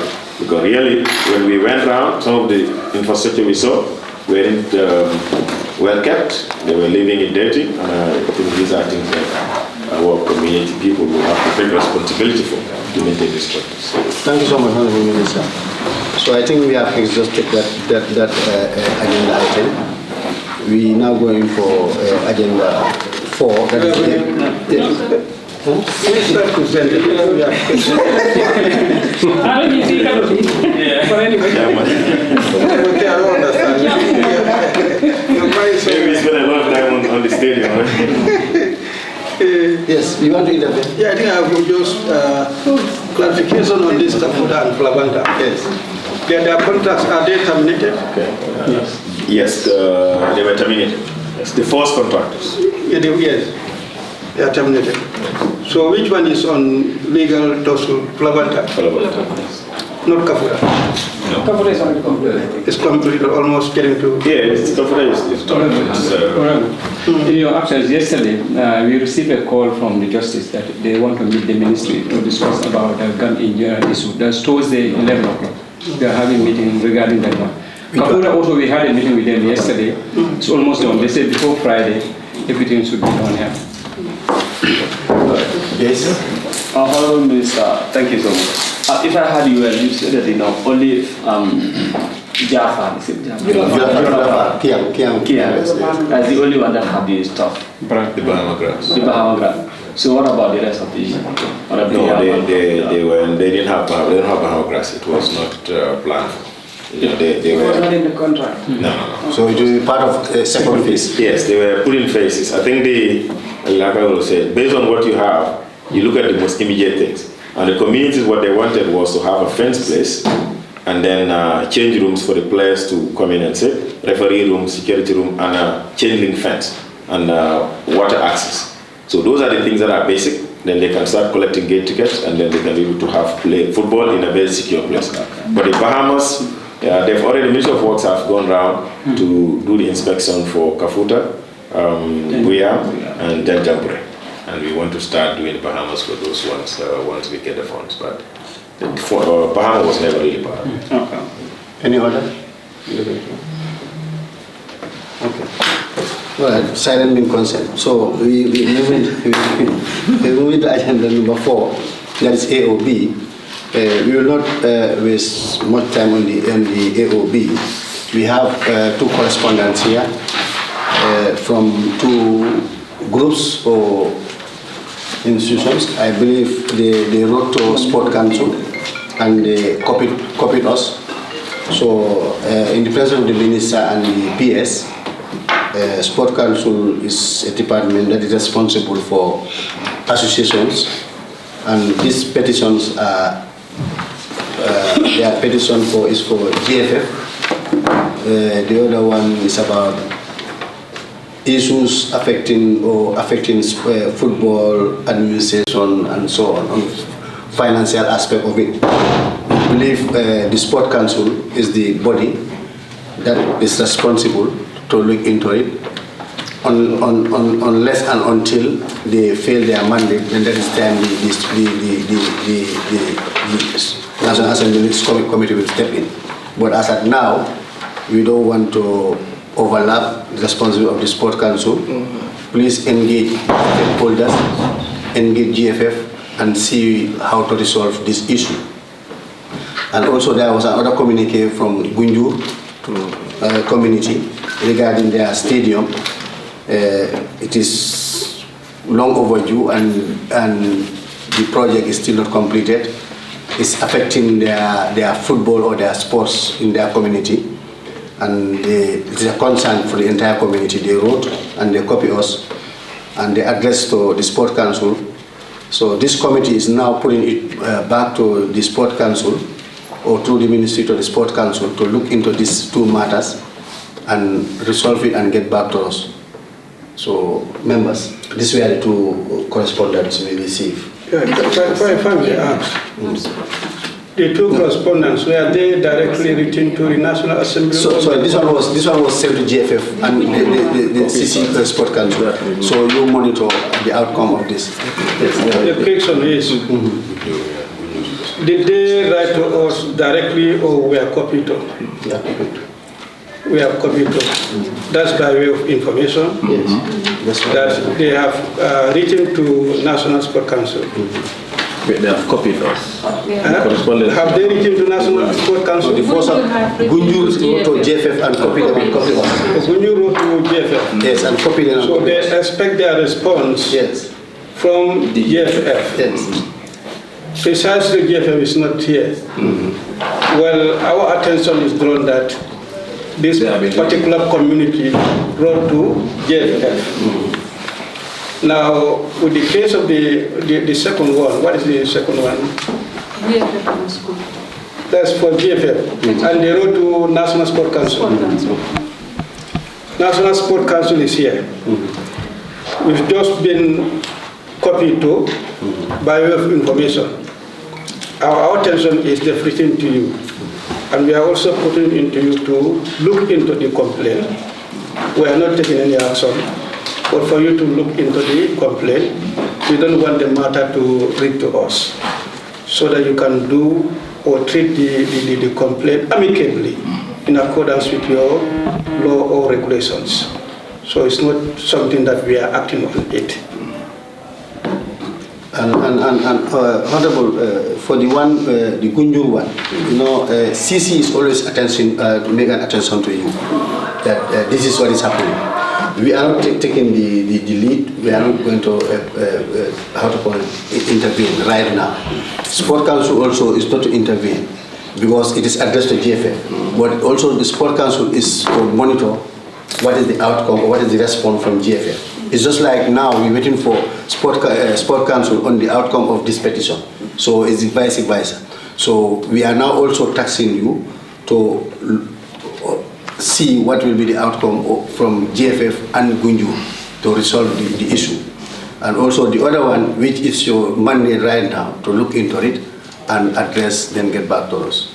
We will surely do that. That is the one that is addressed to us. Yeah, we will look at it as a committee, because at the moment what we have is we have a technical committee at the council level. So there are matters that at the secretariat we don't decide on it because of the magnitude of the problem. So when that happens, during a council meeting, it will be reported there, and the next council meeting is just on Saturday, on the 4th, where it will be taken, and then the technical committee will sit over it and then decide what is going to be the fate of maybe the petitioner or the group petition. And on the other correspondence, like you said, the GFF is written to and the National Sports Council is copied. We will be monitoring, as the outcomes, the outcome of the GFS, response. If the team still are not satisfied, but most of the time what we do, because if you are, let's say for example, Gunjur is in West Coast region.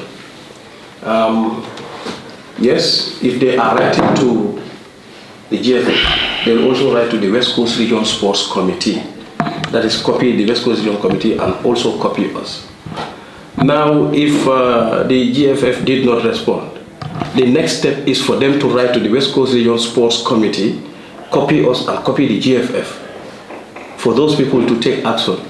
If they have also gone to the limit that they can no longer go beyond, they will now write to us as the Sports Council to take care of it. But that will not stop us from always, being in contact with the relevant institutions that are, part of the problem, to, make sure that they do what is necessary. Now, if it comes to the National Sports Council, if we are reading to directly, that's where we take action. So we understand the protocol. So we will be monitoring as the events unfold. We give you different role of responsibility. Exactly. The other one is directly addressed to you, which you have to look at it and address the problem within the stakeholders. The other one is your attention to, which you will also monitor and look at the outcome. If nothing has been done, if they decide or if give a reply to them and they are not satisfied, based on the protocol, they will write to the West Coast Regional Sport Committee, and who the chairman is a sitting member of the council, who will also engage the GFF. If he cannot resolve, now he will forward it to the council level, where the council will look at it and address. What we want is we want sports to move on. At least most of these issues, if we address them at the early stage, we can move ahead. But if we allow it to reach a certain level, it will just bring commotion, and we, all of us, we will not lose, but the athletes we will lose because they are the beneficiaries. Oh, yeah. So I think it's better for us to handle at the early stage. Thank you so much. So I think we have to thank the ministry. I have an issue at Brikama, which I believe has been brought to your attention, and that has to do with the management and ownership of the mini stadium. The situation, if not handled, will get out of hand. I was made to understand, not just some couple of weeks ago, the community had engaged the management on the issue. That means they've not changed as far as their intention is concerned. And I did say in the National Assembly, if we allow that to go, that means all communities in the Gambia will follow the same pattern. There is no football field that is owned by any sporting association or committee in all the villages. They are all given to the youths for recreational purposes. Just like in the case of Brikama, they have been given to the youths more than 40 years.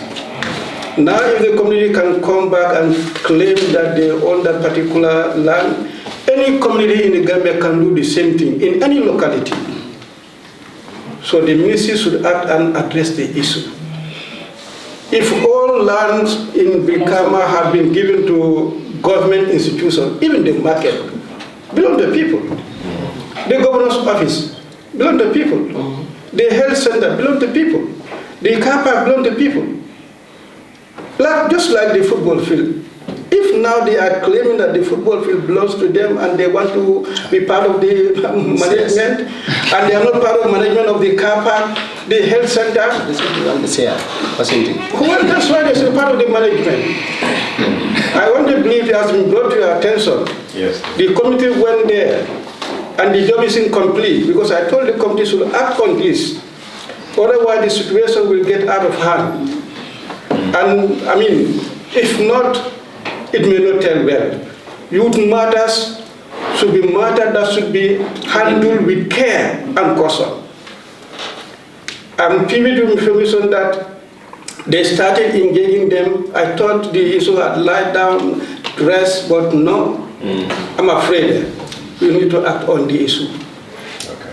By allowing that to happen is we are trying to set the precedence. All other communities. Not only at the football level, but any community can come up with any government institution. This is our property. Our properties, we need it back. So we don't have. So that's the exhaust the AOB. Let the minister have it, because minister might have. No.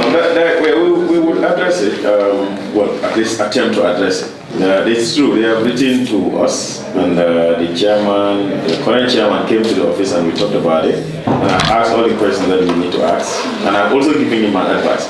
There is a law regulating land and land use in the country, and I've told him even by going by the law in terms of land usage, the community should not be claimed. Because once you give a particular portion of a land to a particular group for the purpose of sports or education or whatever, as long as they are continuing to use it for the purpose it was allocated for, it is theirs. Nobody has a right to come and take it over. That's the basic interpretation. So if it was given for sports and it's been used for sports, and this was 40 years ago, as long as they continue using it on sports, even if the next generation comes, they cannot take it. But somehow at the beginning, the community, we were not aware. The community agreed with them and they started giving them some money. And I told the chairman, that shouldn't have happened. Because that is like a acceptance that yes, you own this. But now they want to get away from that. We will work with them and we will try to find a way, working with the Minister of Justice and the Minister of Lands, we will try to resolve it, even of course through negotiations at the beginning and see how it turns out. Be assured that we will take action. Okay. So that's